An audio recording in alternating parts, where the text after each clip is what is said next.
जीवन में कई ऐसे पल आते हैं जब हमारा मन अशांत और विचलित हो जाता है। हमारे समाज में हर तरह के लोग रहते हैं, जिसमें से कुछ तो सकारात्मक मानसिकता के होते हैं और कुछ तो नकारात्मक मानसिकता के।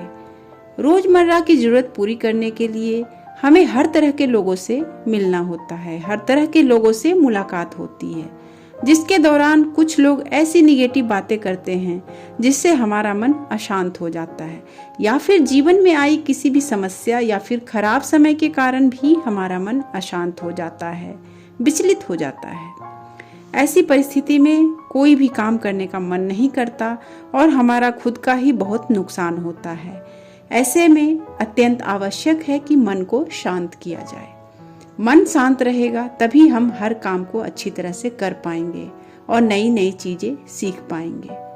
तो दोस्तों, चलिए इसी बात को हम एक कहानी के माध्यम से सीखते हैं, ताकि हम और अच्छी तरह से मन को शांत करना सीख जाएं। ज्ञान प्राप्त करने के बाद महात्मा बुद्ध गांव-गांव जाकर ज्ञान का प्रसार कर रहे थे।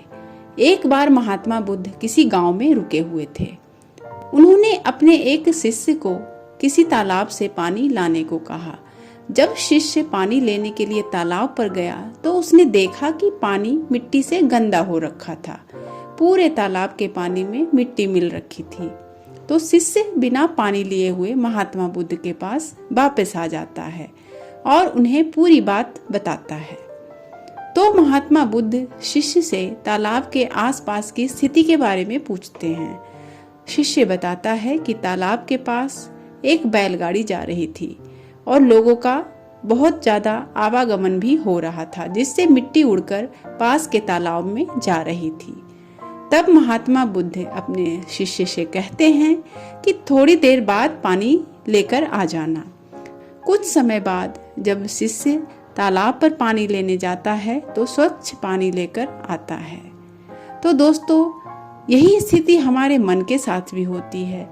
समाज में रहने के साथ अनेकों विचारों या फिर अनेक परिस्थितियों से हमें गुजरना पड़ता है, जिससे हमारा मन अनेकों बार अशांत हो जाता है।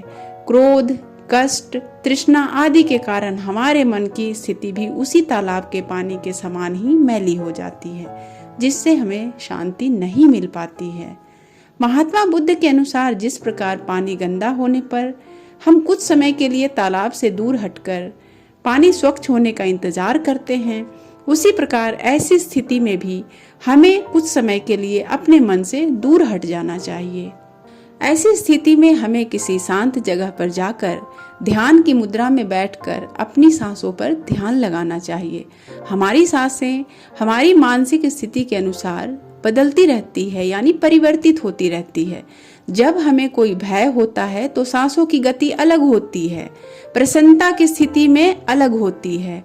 हमें वर्तमान समय के उसी क्षण पर अपना संपूर्ण ध्यान केंद्रित करना चाहिए।